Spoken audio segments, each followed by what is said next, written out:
Hello friends, मेरा नाम है मनीष और आप देख रहे हो मेरा चैनल मैकनाउ।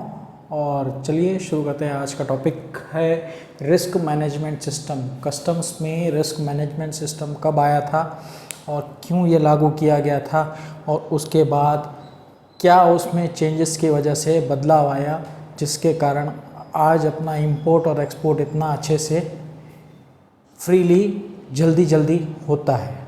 Got it. तो आया कब था आरएमएस? आरएमएस का फुल फॉर्म है risk management system. Risk management system का काम क्या है? एक फनल की तरह काम करता है जिसमें सिस्टम के अंतर्गत, यानी कि आईस्केट है, ठीक है, इंडियन कस्टम्स का जो सिस्टम है ऑनलाइन फाइलिंग का, उसमें जब भी कोई बिल ऑफ एंट्री फाइल किया जाता है तो वो फिल्ट्रेशन का काम करता है। आरएमएस क्या करता है? फिल्ट्रेशन का काम करता है। उसमें वो रिस्क को एसेस करता है उस पर्टिकुलर शिपमेंट या कंसाइनमेंट के रिगार्डिंग। सपोज कोई ऐसा हाई रिस्क कंसाइनमेंट है तो उसे वो क्या करेगा, अप्रेजिंग ऑफिसर्स के पास भेज देता है ताकि वो उसे असेस करे। Got it. और अगर जो लो रिस्क शिपमेंट है तो उसे क्या करेगा, डायरेक्टली उसे असेस करके सिस्टम ही उसे असेस कर देता है और तुरंत ही उसे विदाउट एग्जामिनेशन उसे ओसी लिया देना होता है। उसे मीन्स उसका विदाउट एग्जामिनेशन और विदाउट असेसमेंट उसका ओसी हो जाता है। यानी कि सेल्फ डिक्लेरेशन जो उसने किया है कि भाई इतना ड्यूटी उसके हिसाब से होना चाहिए, और वो सिस्टम को लगता है, आरएमएस वाले सिस्टम को लगता है कि भाई वो प्रॉपर है, बरोबर है, गवर्नमेंट के इसके जो भी नॉर्म्स रेगुलेशंस हैं फॉलो हो रहे हैं, तो वो क्या करेगा, लो रिस्क शिपमेंट होगा तो वो क्या करेगा, उसको असेसमेंट करके सिस्टम ही उसको दे देगा और सामने उसके लिए एग्जामिनेशन की भी इतनी कोई ज़रूरत नहीं होगी, ड्यूटी भर के आउट ऑफ चार्ज ले लो। Got it. वाइसा कंपेयर टू अगर जो वो फनल में से नहीं निकल पा रहा है, सपोज जो निकल गया वो सिस्टम में निकल जाता है, आरएमएस में जो निकल गया उसका मतलब लो रिस्क शिपमेंट है। हाई रिस्क शिपमेंट है तो वो उस फनल से और फिल्ट्रेशन के प्रोसेस से नहीं निकल पाता, तो उसे उस बिल ऑफ एंट्री को पर्टिकुलर अप्रेजिंग ग्रुप के पास भेज दिया जाता है। फिर वो अप्रेजिंग ग्रुप वो उसको चेक करता है और सेल्फ असेसमेंट के जो मैंने प्रीवियस वीडियो समझाए हैं उसके बेसिस पे उस चीज़ को असेस किया जाता है कि भाई इसमें क्या चीज़ हो सकता है और किस तरीके से उसको फिर रीअसेस किया जाए। Got it. समझ गया मेरी बात? तो उसमें क्या है, आया कब था ये सिस्टम? 31/5/2006 को आया था। चेन्नई के अंतर्गत ये पहले लागू किया गया था और उसमें अप्रेजिंग ग्रुप 1 से लेके 6 बनाए गए थे। Got it. तो इसका मेन ऑब्जेक्टिव क्या था कि लो रिस्क शिपमेंट को जल्दी से जल्दी क्लियर करके इंपोर्टर के सेल्फ असेसमेंट को बढ़ावा देके और विदाउट एग्जामिनेशन उस गुड्स को क्लियर करने का मेन मोटिव था। क्योंकि प्रीवियसली क्या होता था कि भाई हर एक शिपमेंट का एग्जामिनेशन और असेसमेंट सबका होता था, wise compare to RMS. RMS में क्या है, वो सिस्टम में से छट जाता है कि भाई लो रिस्क शिपमेंट है तो उसमें इतना कुछ डॉक्यूमेंटेशन वर्क और उतना कुछ देखने का ज़रूरत नहीं पड़ता, क्योंकि वो पर्टिकुलर क्लाइंट जो है वो पर्टिकुलर रेगुलर प्रोडक्ट ये मंगवा ही रहा है और कस्टम्स को भी मालूम है कि ये सिस्टम में कि भाई इस तरीके का कार्गो रेगुलर बेसिस पे वो इंपोर्टर मंगवा रहा है और बेच रहा है। Got it. तो वो सिनेरियो उसमें सिस्टम को पता चल जाता है कि भाई क्या इस पे कमोडिटी पे और क्या इस शिपमेंट को लो रिस्क शिपमेंट में रखना है कि हाई रिस्क शिपमेंट में, हाई रिस्क कंसाइनमेंट में रखना है या शिपमेंट में। ओके। तो पहला चीज क्या है, लो रिस्क शिपमेंट में विदाउट एग्जामिनेशन और विदाउट असेसमेंट उसको क्लियर करके देने का, यानी कि लो रिस्क शिपमेंट या कंसाइनमेंट हुआ, यानी कि आरएमएस में वो निकल गया शिपमेंट। Got it. अभी उसके बाद क्या है, डिपार्टमेंट को क्या फैसिलिटेट करना है कि कार्गो का क्लियरेंस जो प्रोसेस है वो जल्द से जल्द हो और इजीली हो। ठीक है। पहले क्या लगता था, एक शिपमेंट क्लियर करने के लिए आपको 1 वीक तक लग जाता था। Got it. अभी ऐसा नहीं है। अभी भी क्या है, अभी ऐसा क्या होता है कि असेसमेंट तुरंत ही फास्ट हो जाता है अगर जो रेगुलर बेसिस पे किया जाए तो। Got it.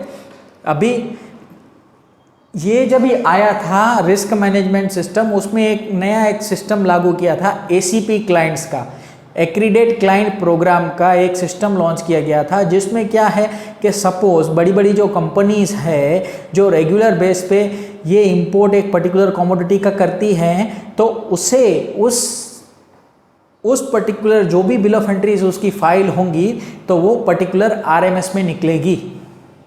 Got it? क्योंकि कस्टम्स को वो सिनेरियो मालूम था कि ये पर्टिकुलर इंपोर्टर रेगुलर बेस पे ये शिपमेंट्स मंगवाता है। कहाँ से मंगवाता है? सब चीज़ें कस्टम्स के डेटा में होती हैं, उसके हिसाब से वो छांट के उस पर्टिकुलर चीज़ों को निकाल देता है और टाइमली ड्यूटीज़ वगैरह भरता रहता है। कोई कॉन्फ्लिक्ट पर्टिकुलर किसी के ऊपर केस या ऐसा कुछ सिनेरियो उत्पन्न नहीं होता। ठीक है, तो उस सिनेरियो में आरएमएस क्या काम करता है कि उनको फैसिलिटेट करता है कि आपका कार्गो प्रायोरिटी बेसिस पे फटाफट क्लियर हो। Got it? तो ये एक सिस्टम है। ओके, फिर दूसरा क्या है कि क्वालिटी असेसमेंट करना, यानी कि पहले क्या होता था, हर एक शिपमेंट का असेसमेंट करना बहुत मगजमारी वाला काम था। अभी क्या है कि भाई लो रिस्क शिपमेंट वाले शिपमेंट तो हट जाएंगे या कंसाइनमेंट हट जाएंगे, बाकी रहा कि भाई जो शिपमेंट के ऊपर इनको डाउट है सिस्टम को, तो वो क्या करेगा, असेसमेंट ग्रुप को भेज देगा और असेसमेंट ग्रुप उसको असेसमेंट करके डॉक्यूमेंट्स चेक करके उसका असेसमेंट करके फिर वो आउट ऑफ चार्ज करेगा। Got it? तो वो सिनेरियो एक उत्पन्न हुआ। ठीक है, और इसमें क्या प्रैक्टिस हुआ कि प्रीवियसली जो रूटीन असेसमेंट होता था, कॉन्करेंट ऑडिट होती थी, एग्जामिनेशन होता था, पहले जिस तरीके से होता था वो अब इस तरीके से नहीं होगा, उसको डिसकंटिन्यू किया गया। क्यों? क्योंकि देखो किस किस चीज सिनेरियो में कैसा होता है, सेल्फ असेसमेंट समझ में आता है सिस्टम को, भाई हाँ इसने अच्छे ऐसे किया है, रेगुलर बेस पे कर रहा है, तो इसको फटाफट विदाउट असेसमेंट विदाउट एग्जामिनेशन उसको ओसी देके उस पर्टिकुलर कार्गो को स्पीडी क्लियरेंस देके आगे बढ़ाए। Got it?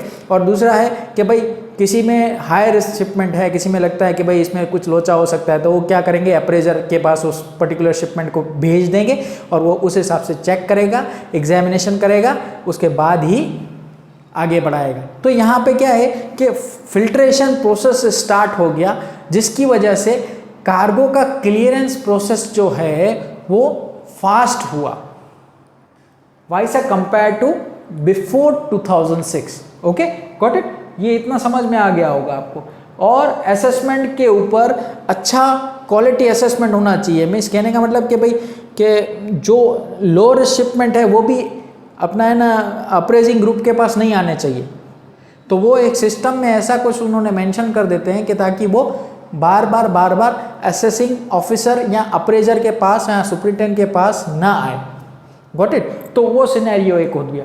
आरएमएस का मैकेनिज्म कैसे काम करता है कि भाई बिल ऑफ एंट्रीज को फैसिलिटेट करता है, ज़्यादा से ज़्यादा बिल ऑफ एंट्रीज आए और उसको छांटने का काम करता है कि लो रिस्क को अलग करो, हाई रिस्क को अलग करो। हाई रिस्क को अलग किया तो उसको अप्रेजिंग ग्रुप के पास भेज दिया। Got it?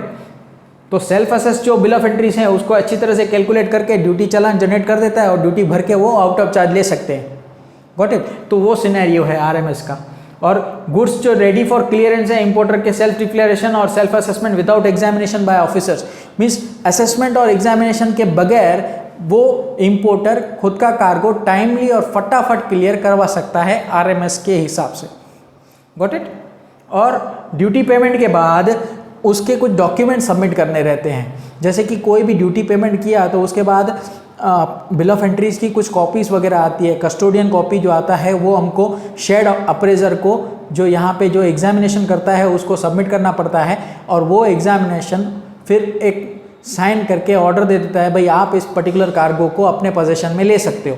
तो गॉट इट? फिर उधर से वो आउट ऑफ चार्ज हो गया और उधर से वो शिपमेंट जो है वो लोड करके इंपोर्टर के पोजीशन में दिया जाता है। Got it? तो ये एक बेसिक आइडिया था अपना रिस्क मैनेजमेंट सिस्टम कैसे आया और कब आया और किस तरीके से इसका फॉर्मुलेशन हुआ। Got it? होप ये वीडियो अच्छा लगा हो तो लाइक शेयर सब्सक्राइब करना मत भूलिए। Until then keep watching my channel. फिर मिलते हैं नेक्स्ट वीडियो में।